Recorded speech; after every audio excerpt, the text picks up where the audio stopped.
성령이 임하시고 거기서부터 출발한 생명의 복음이 예루살렘 전체에 퍼졌고, 예루살렘 전체에 퍼졌던 생명의 복음이 이렇게 올라가서 이제 사마리아 지역으로 확장되어 가는, 우리가 그것을 복음의 팽창이라고 합니다. 복음에는 팽창력이 있어요. 예수님께서 씨 뿌리는 비유를 통해서 하나님의 나라는 겨자씨와 같다 그랬어요. 겨자씨는 눈에 보이지도 않을 만큼 작은 거거든요. 근데 이것이 점점 자라서 나중에는 나무가 되고 거기에서 열매가 맺게 되는 거죠. 그러니까 복음의 팽창, 하나님의 나라의 특징을 그렇게 표현한 거죠. 그러니까 마가다락방에서 시작했던 그 복음의 능력이 예루살렘 전체에 확산된 거죠. 그리고 핍박을 통해서 예루살렘에 있던 사람들이 사마리아로 올라가고, 사마리아 지역에는 빌립이라고 하는 집사 빌립이죠. 평신도가 사마리아에 가서 복음을 전하는데 완전히 사마리아 지역에 복음에 불이 붙었어요. 원래 사마리아라고 하는 지역은 이방인이라고 해요. 이방 지역. 그래서 원래 예루살렘에 있던 유대인들이 586년에 바벨론의 포로로 잡혀갔어요. 그때 바벨론에 가는 것을 거부하고 일부의 유대인들이 어디로 도망을 갔냐면 사마리아로 도망가요. 그리고 정통파 유대인들은 70년 동안 바벨론에서 노예살이를 하다가 다시 이제 하나님의 은혜로 돌아왔잖아요. 70년 뒤에 보니까 사마리아로 도망갔던 유대인들이 피가 다 섞인 거예요. 그래서 예루살렘에 있는 유대인들은 사마리아에 있는 유대인들을 인정하지 않습니다. 저 사람들은 혼혈족이다. 그래서 비정통파 유대인이다. 그러니까 사마리아에 살고 있는 사람들도 유대인은 유대인이에요. 근데 피가 섞인 유대인들, 그래서 정통파 유대인들은 사마리아 지역을 이방 지역이라 그럽니다. 그러니까 이방인들이 이방인들. 그래서 우리가 역사를 보면요, 예루살렘에 있는 유대인들이 이렇게 갈릴리에 올라갈 때는 사마리아를 반드시 통과해야 되거든요. 근데 사마리아를 통과하지 않고 이렇게 가가지고 저 요르단 쪽으로 해서 간다 그러잖아요. 그 지역은 이방인들이 사는 지역이기 때문에 유대인들은 피가 섞인 사람들과는 상종을 하지 않죠. 요한복음에도 보면 상종을 하지 않는다, 그런 표현이 나와요. 그런 지역에 지금 복음이 들어가는 과정에 하나님이 누구를 쓰시냐면 집사 빌립을 쓰시는 겁니다. 그러니까 빌립이 가서 사마리아 지역에서 굉장한 기적, 표적을 행하니까 이 사마리아 지역에 있는 사람들이 하나하나 복음을 믿고 들어오게 되는 거죠. 그러니까 사마리아 지역에 복음을 전할 때 표적과 기적이 나타난 것은 그 지역이 영적으로 척박하기 때문에 그런 거예요. 그러니까 오늘날도 하나님께서 기적과 표적을 보이는 것은요, 그게 성령의 능력입니다. 그런데 어느 곳에서 기적이 많이 나타나느냐? 척박한 곳.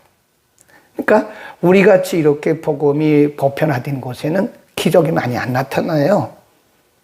이해하시겠죠? 그러니까 우리가 막 지금도 기적 보여달라고 그러면 안 됩니다. 우리는 이미 복음이 우리에게 들어왔고 성령의 역사를 통해서 믿음이 보편화됐고 우리는 잘 믿는 사람들이잖아요. 그러니까 잘 믿는 사람들에게 또 표적을 보여달라고 그러면 이상하잖아요. 그러니까 우리는 이제는 말씀으로 가는 거죠. 물론 지금도 우리가 간혹 가다가 표적과 기적들이 나타납니다. 그것은 믿음의 확신을 주기 위한 거라는 거예요. 그러니까 만일 저나 여러분이나 예수 그리스도에 대한 믿음의 확신, 말씀에 대한 확신, 성령에 대한 확신, 미래에 대한 확신이 있다면 굳이 우리가 표적과 기적을 볼 이유가 없는 거죠. 그러니까 가끔 보면 지금도 표적과 기적을 보여주옵소서 이런 분들이 있는데 간혹 보면 아직도 기도의 틀을 바꿔야 된다 생각합니다. 우리의 믿음이 확고하다면 그런 거죠. 물론 지금도 표적과 기적이 나타나면 좋겠죠. 근데 하나님은 보편적인 복음이 확단된 곳에서는 표적과 기적을 그렇게 많이 보여주지는 않는다. 어쨌든 이 사마리아 지역이 복음이 척박한 땅이에요. 복음이 들어가지를 않은 것. 물론 예수님께서 간혹 그 지역을 지나가시면서 복음을 전했지만 수가성의 그 여인 그리고 그 지역의 사람들 외에는 이 사마리아 지역 사람들이 복음을 못 들었다고요. 거기에 누가 있었냐면 마술사 시몬이라고 하는 사람이 그 지역을 영적으로 장악하고 있는 거예요. 거기 보세요. 9절. 그 성에 시몬이라는 사람이 전부터 있어 마술을 행하여 사마리아 백성을 놀라게 하며 자칭 큰 자라 하니 낮은 사람부터 높은 사람까지 다 청종하여 가로되 이 사람은 크다 일컫는 하나님의 능력이라 하더라. 오랫동안 그 마술에 놀랐으므로 저희가 청종하더라. 그러니까 지금 사마리아 지역이 얼마나 복음력으로 척박한지를 알 수 있죠. 참 안타깝죠. 이 마술사 시몬은요, 여기서 마술이라고 하는 것은 뭐 손으로 하는 그런 마술을 얘기하는 게 아니에요. 여기서 마술이라고 하는 것은 그 뒤에 하나님의 능력 이런 표현을 쓴 것을 보면 이 사람은 오늘날로 말하면 뭔가 기적을 행하고 신기한 어떤 능력을 행하는 사람이에요. 예언을 했다든지 그런 거죠.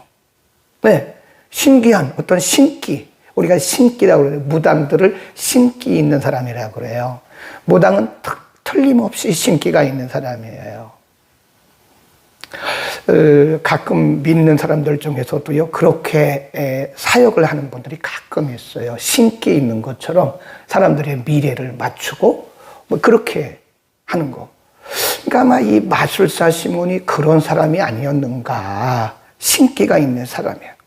그러니까 어떤 기적을 보이고 사람들에게 또 어떤 뭔가를 신기하게 어떤 영적인 뭔가를 행하면서 거기 보면 낮은 자부터 큰 자까지 마술사 시몬을 크게 청종했다. 자칭 큰 자라. 그러니까 사람들이 누구나 다 그래요. 어떤 신기 있는 능력을 가지고 뭔가 신비로운 일을 행하면 사람들이 다 그를 추종합니다. 추앙하는 거예요. 그러니까 얼마나 이 사마리아 지역이 안타까운 지역이냐고요. 예, 너무나 안타까운 지역. 복음이 없으니까 사람들이 그런 나타나는 신비한 그런 걸 가지고 그런 거예요. 우리가 가끔 TV를 보면 네팔이라든지 몽골, 중국, 태국 이런 지역에서 그런 사람들이 많아요. 제사장. 그 사람들은 그를 제사장이라고 그래요. 그래서 그 앞에 가가지고 돈을 주고 막 뭐를 알려달라고 그러고 옛날에 우리나라의 무당과 똑같아요. 제가 자란 마을에도요, 무당이 둘이 있었어요. 아랫마을, 운마을. 그래서 아프면 사람들이 다 무당에 가서 물어봐요. 내가 아픈데 어떻게 해야 되겠냐? 그 무당을 데려다가 또 뭐 이렇게 간단하게 푸닥거리 같은 거로 하고 그랬어요. 네. 그러니까 복음이 들어가지 않는 지역은 우리나라나 뭐 몽골이나 저 중국이나 마찬가지예요. 사람들이 무지한 행동을 하는 거예요.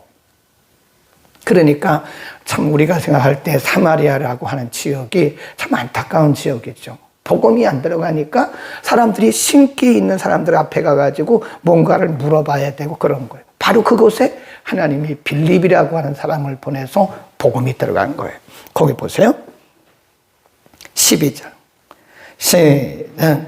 빌립이 하나님 나라와 및 예수 그리스도의 이름에 관하여 전도함을 저희가 믿고 남녀가 다 세례를 받으니 시몬도 믿고 세례를 받은 후에 전심으로 빌립을 따라다니며 그 나타나는 표적과 큰 능력을 보고 놀라니라. 그러니까 하나님이 급하신 거죠. 지금 사도들은 어디에 있냐면 예루살렘에서 사역하고 있는 거예요. 예루살렘에서 핍박을 받던 평신도들이 사마리아로 흩어졌는데 그때 빌립이라고 하는 집사를 통해서 평신도를 통해서 그곳에 신기한 복음의 능력이 나타나는 거예요. 그러니까 많은 사람들이 복음으로 돌아오는 거예요. 우리가 왜 복음을 전해야 되느냐? 그렇게 사마리아 성에 그 신기 있는 마술사 시몬에게 지금 완전히 압도된 거 아닙니까? 사마리아 사람들이 무지한 일에 압도당하고 있는 거 아니에요? 그러나 빌립을 통해서 생명의 복음이 들어갈 때 그 잘못된 무지한 영적 그 신기 있는 마술사 시몬에게 압도당하고 있는 사람들이 복음으로 돌아오는 거예요. 다르게 말하면 악령에 묶여 있는 사람들이 지금 해방되고 있는 거예요. 우리는 복음을 전해야 됩니다. 복음. 누구의 복음? 예수 그리스도의 복음. 예수 그리스도의 복음이 들어가지 않은 사람들은 무지해요. 무지합니다. 예? 얼마나 무지한지 몰라요. 예, 저는 그거를 자주 봐요. 이렇게 TV, EBS에 보면 우리가 갈 수 없는 나라의 그런 문화들을 다 소개해 줍니다. 너무 좋아요. 예. 보면 사람들이 너무 무지한 거예요. 치렁치렁치렁 달고 막 이런 거. 복음이 들어가지 않은 나라 사람들은 대부분요, 이상하게 치렁치렁치렁 달고 여기다 뭘 쓰고 막 이래요. 복잡해요. 복음은 복잡하지 않습니다. 복음이 들어가면 단순해요. 복잡하지 않아요. 예수 믿는 것도 뭐가 그렇게 복잡합니까? 뭐 치렁치렁 뭐 달 것도 없어요. 그냥 복음 전하면 되는 거예요. 복음이 들어가면 영혼이 깨끗해집니다. 맑아져요. 그런데 복음이 아니 다른 것이 있으면 복잡해지는 거예요. 응? 그래서 우리가 복음을 전해서 사람들을 그 무지로부터 해방시켜야 돼. 얼마나 안타까운지 몰라요. 중국의 저 내지에 있는 사람들, 몽골에 있는 사람들, 네팔에 있는 참 그 안타까운 그런 모습을 보게 되는 거예요. 우리나라도 마찬가지죠. 우리나라도 복음이 들어가지 않은 마을, 복음이 들어가지 않은 가정, 복음이 들어가지 않는 심령은 정말 무지해요. 복음이 들어가지 아니하면 무지한 겁니다. 그래서 우리는 복음을 전해야 되는 거예요. 복음이 누구예요? 예수님입니다. 제가 볼 때는 이 강단에서 예수 그리스도의 복음이 선포가 돼야 되는데 복음이 선포되지 않는 마치 기복적인 그런 것들을 볼 수가 있어요. 복 받는 게 우리의 목적이 아니잖아요. 복 받으세요. 병 고침 받으세요. 아니, 병 고침 받는 게 무슨 복음입니까? 복음의 핵심입니까? 그럼 사도 바울은 평생 간질과 안질이 있었는데 그러면 사도 바울은 뭐예요? 복음이 들어가야 되고 복음을 전해야 되는 거예요. 사마리아 지역을 보면서. 그러니까 하나님께서 빌립이라고 하는 평신도를 보내서 그 지역을 청소하는, 이 복음이 들어가면요 청소가 됩니다. 청소. 맑아져요. 동네가 깨끗해집니다. 아쌈이라고 하는 지역을 제가 갔었어요. 1990년도에 한 번 갔고 1992년도에 또 한 번 갔어요. 한 번은 갔다가 쫓겨났어요. 거기 원래 특별 비자를 받아야 되는데 특별 비자 없이 모르니까 무조건 캘커타에서 비행기를 타고 아쌈에 들어갔는데 갑자기 사복 경찰들이 둘러싸더라고요. 그랬더니 저를 딱 체포하더라고요. 그 경찰서에 데려가더라고요. 그렇게 물어보는 거예요. 당신 여기가 어딘 줄 아냐? 나 여기 내 친구가 있어서 갔다. 이 데이빗이라고 하는 그 현지인이 있어서 갔어요. 물어보러 간 거예요. 사실 용감하게. 그 주소 하나만 가지고 물어보러 간 거예요. 비행기 타고. 딱 체포해가지고 경찰서에 가더니 저를 이제 조사를 하더라고요. 조사받았죠. 모르고 갔다. 난 여기 내 친구가 오라고 그래서 왔는데 나는 여기가 그런 지역인지 모르고 그냥 왔다. 당신들, 저에게 하는 얘기가 당신은 국제법을 어겼기 때문에 당신은 여기서 징역을 살아야 된다고 처음에는 겁을 막 주더라고요. 그래서 어디서 왔냐? 그러더니 서울. 그랬더니 세월? 그러더라고요. 서울 모르냐? 서울? 서울 올림픽. 그랬더니 서울 올림픽? 그러니까 서울이 어딘지 몰라요. 한국이 어딘지 몰라요. 서울은 아는데 올림픽을 했기 때문에 서울은 아는데 한국이 어딘지 몰라요. 사우스 코리아 그랬더니 사우스 코리아가 어디냐고. 너 서울 몰라? 올림픽 막 그랬더니 서울 올림픽 그러더니 비자를 딱 찍어주더라고요. 7일. 그래서 일주일 동안 그 아쌈 지역을 다 돌고 나중에 왔죠. 잘못하면 못 올 뻔했죠. 징역 살 뻔했죠. 국제법을 어겼기 때문에.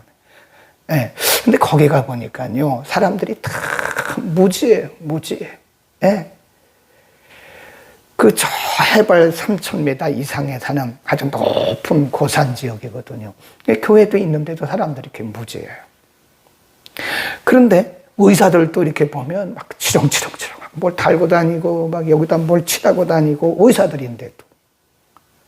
그런데 이렇게 교회 가서 설교를 하고 성도들을 보면 깨끗해요. 사람들이. 이 치장하는 것도 이렇게 추렁추렁 안 하고요. 깨끗하고, 이렇게 생각하는 것도 깨끗하고, 먹는 것도 깨끗해요. 여러분, 확실히 복음이 들어가면 사람이 깨끗해집니다. 왜냐하면 그 악한 영의 지배를 받던 사람들, 또 악한 영의 지배를 받고 있는 사람들은 생활 자체가요, 깨끗하지가 않아요. 생각도 깨끗하지가 않아요. 네, 생활도 깨끗하지가 않아요. 근데 복음이 들어가면 사람이 영혼도 맑아지고 또 가치관도 깨끗해지고 살아가는 그런 삶의 스타일도 굉장히 깨끗합니다. 그래서 우리가 이렇게 지금도 보면요, 저 사람 크리스찬이다, 아니다 알 수 있어요. 뭐만 봐도, 옷매만 봐도 알 수 있어요. 얼굴만 봐도 대충 알 수 있습니다. 저 사람은 크리스찬이다, 아니다 알 수 있어요. 크리스찬 중에서도 저 사람은 장로님일 거다, 목사님일 거다, 권사님일 거다, 이거 대충 안다니까요. 왜냐하면 복음이 들어가면 사람들은요 변하게 돼 있어요. 아멘. 그러니까 우리는 복음을 전해야 돼요. 네. 복음을 전해야 돼요. 어쨌든 예수 그리스도를 전해서 사마리아 지역에 지금 맑아지고 있는 거예요. 네. 그때 시몬이라는 사람이 예수를 믿게 된 거죠. 세례만 받았어요. 거기 보세요. 13절 시작. 시몬도 믿고 세례를 받은 후에, 거기다 줄 보세요. 시몬이 지금 세례를 받았어요. 네. 이 마술사 시몬이 믿고 세례를 받은 후에 진심으로 빌립을 따라다니며 그 나타나는, 거기를 보세요. 표적과 능력에만 이 사람은 관심이 있는 거예요, 지금. 표적과 능력에만. 그 뒤 보세요. 14. 쭉 내려가다가 14, 15, 16은 조금 있다 하고요. 17. 시작.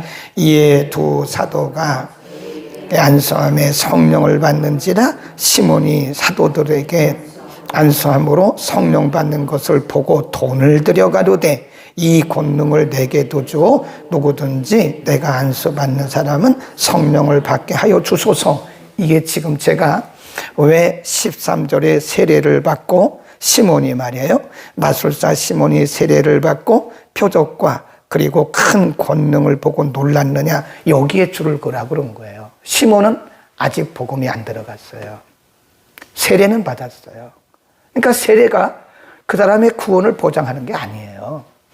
물론 원래 원칙대로 예수 그리스도를 구주로 영접하고 세례를 받은 것은 그건 맞죠. 그러나 세례받은 사람 중에 이렇게 마술사 시몬처럼 이런 사람도 있다는 거예요. 그냥 따라다니면서 신기하니까, 빌립을 통해서 나타나는 이런 여러 가지 표적, 나타난 능력, 이런 걸 보고 신기하니까 세례받은 거예요.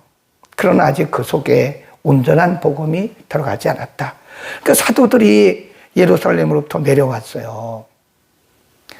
그래, 사도들이 안수하니까 그때 빌립을 통해서 복음을 받은 사람들에게 성령이 가시적으로 임해요. 그러니까 이 마술사 시몬이 돈을 잔뜩 가지고 베드로에게 돈을 주면서 하는 얘기가, 내가 당신에게 이 돈을 줄 테니까 내게도 그런 능력을 좀 달라고. 그래서 나도 이제 사람들에게 안수할 테니까 안수하면 내가 안수하는 사람들에게 능력이 임하게 해달라고. 이게 복음이 아니란 말이에요. 그러니까 마술사 시몬이 세례를 받았지만 그 속에 복음이 없으니까 이렇게 엉뚱한 일을 하는 거예요. 우리가 잘 생각해야 돼요. 교회 안에도 아직도 예수 그리스도의 복음이 온전히 증거되지 않은 사람이 있다고요.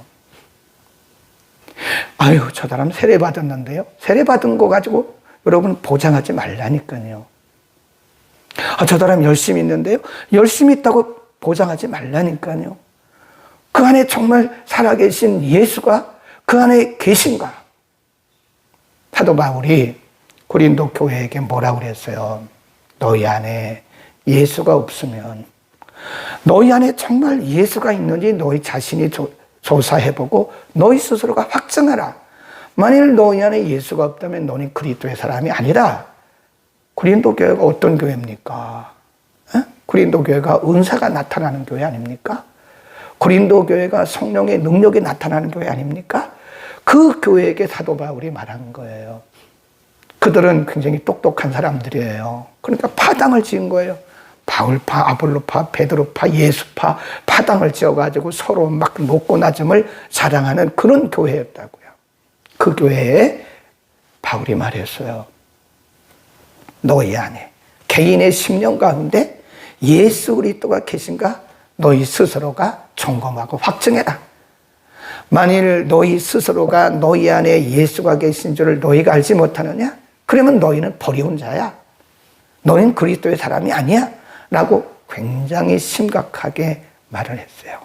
우리는 마술사 시몬을 보면서 이 사람이 세례를 받고 빌립을 따라다니면서 막 그렇게 믿는 것처럼 했지만 이렇게 엉뚱한 소리 하잖아요. 내가 당신에게 돈을 줄 테니까 나도 그런 능력을 좀 달라고. 그러니까 베드로가 하는 얘기가 너는 그 탐심과 함께 돈과 함께 너는 망한다. 너에게는 하나의 분깃도 없다. 베드로가 단호하게 마술사 시몬을 책망하는 거예요. 은사는 이 성령의 능력은 돈 주고 파는 게 아니에요. 사고 파는 게 아니에요. 하나님이 필요하실 때 필요한 사람에게 주시는 거예요. 어떤 분들은 은사가 막 기도해서 얻는 줄 아는데 물론 본인의 그런 강력한 의지도 있어야 되지만 그거하고 상관없습니다. 원래 성령의 은사와 능력은 그분의 필요에 따라서 우리의 사역에 주시는 도구인 거예요. 도구. 필요 없는 사람에게 도구가 필요합니까? 농부에게 농기구가 필요하듯이 우리에게 무슨 농기구가 왜 필요합니까? 도해지 사는 우리들에게 삽이나 곡괭이나 홈이나 이게 뭐가 필요해요? 우리는 그게 필요가 없어요. 그러나 농부들에게는 논에서 밭에서 일하는 그 농부들에게는 그게 필요하다는 거죠. 농기구가. 그거와 똑같은 거예요. 예. 그러니까 성령의 은사와 능력은 그것은 우리의 사역에 따라서 하나님이 필요에 따라서 우리에게 이렇게 분배해 주시는 것이고 나눠 주시는 것이지 우리가 간절히 원하기는 해야 되겠지만 그러나 그 원한다고만 되는 게 아니라는 거예요. 필요에 따라서 하나님이 나눠 주신 거다. 그 다음에 마술사 시몬을 보면서요. 이 사람은 틀림없이 돈 받은 사람이에요. 이 사람 부자입니다. 사마리아 지역 사람들에게 무지하게 마술을 행하면서 오늘날로 말하면 점쳐주고 예언해주면서 돈 받은 사람이에요. 그래서 부자가 된 사람이에요. 그러니까 이런 얘기를 하는 거죠. 내가 당신들에게 이 돈을 줄 테니까 나에게도 그런 능력을 달라고. 저는 그런 사람 많이 봤습니다. 성령의 은사가 임하잖아요. 그 은사는 말 그대로 선물이에요. 선물. 은사란 말은 영어로 gift. gift가 뭔지 알죠? gift. 선물이란 뜻이에요. 성령이 필요에 따라서 우리에게 주신 선물로 주신 거지 내 능력도 어떤 내 노력도 아닙니다. 근데 오늘날 이렇게 보면요. 성령 사역하는 사람들이 돈에 연관되는 경우가 틀림없이 성령이 놔버립니다. 기도해주고 돈 받고. 어디 그런 게 있습니까? 왜 기도해주고 왜 돈을 받아요? 내가 당신 기도해서 병 고쳐줄 테니까 돈 500만 원 내라. 이건 사입이죠, 사입이. 성경에 어디 그런 게 있습니까? 예수님 뭐라고 그랬어요? 거저받았으니까 거저주라고 그랬죠. 응? 있는 사람에게 내가 당신 기도하면 병 고칠 수 있으니까 당신 500만 원 헌금해라, 300만 원 헌금해라. 그런 데는 가서도 안 되고 그런 일을 해서도 안 되는 거예요. 마술사 시몬과 다른 게 뭐가 있냐고요. 그런데 왜 미혹되냐고요. 그런 일을 하면 기독교가 너무 정말 수준 이하의 기독교로 스스로 기독교를 복음을 이렇게 엄청난 가치 있는 복음을 갖다가 값없는 복음으로 우리가 스스로 탈바꿈하는 그런 거라는 거죠. 그런데 미혹되지 마세요. 그런데 가서도 안 되고 그런 일을 해서도 안 되는 겁니다. 자, 마지막 짧게 굉장히 중요한 부분 14, 15, 16입니다. 14. 예루살렘에 있는 사도들이 사마리아도 하나님의 말씀을 받았다 함을 듣고 베드로와 요한을 보내매 그들이 내려가서 저희를 위하여 성령 받기를 기도하니 이는 한 사람에게도 성령 내리신 일이 없고 오직 주 예수의 이름으로 세례만 받을 뿐이라. 지금 이 사마리아 지역에 누가 전도했어요? 빌립이죠. 빌립의 직분이 뭐죠? 집사라니까요. 집사예요. 평신도입니다. 근데 아직도 빌립이 가서 복음 전해서 세례는 베풀었는데 성령이 가시적인 역사가 아직 없는 거예요. 그러니까 이 사마리아에 복음이 증거되고 많은 사람들이 예수를 믿고 있다는 그 소문이 예루살렘에 있는 사도들에게 들린 거예요. 그러니까 예루살렘에 있는 교회가 베드로와 요한을 사마리아로 파송을 한 거예요. 베드로와 요한은 뭐죠? 사도입니다. 오늘날 말하면 안수받은 목사라고요. 안수받은 목사. 빌립은 뭐죠? 그냥 평신도 집사예요. 이거를 뭐라 그러냐? 영적인 질서라고 그럽니다. 평신도인 집사가 아무리 가서 복음을 전하고 그랬어도 거기는 아직도 성령이 가시적으로 역사하지는 않았다 하는 거죠. 표적과 기사는 나타났지만, 그래서 사도 베드로와 요한이 가서 안수하니까 그때서 그제야 성령의 가시적인 일들이 각 사람에게서 나타났다. 이거를 우리는 뭐라 그래요? 영적인 질서라 그럽니다. 그러니까 평신도는 평신도인 거예요.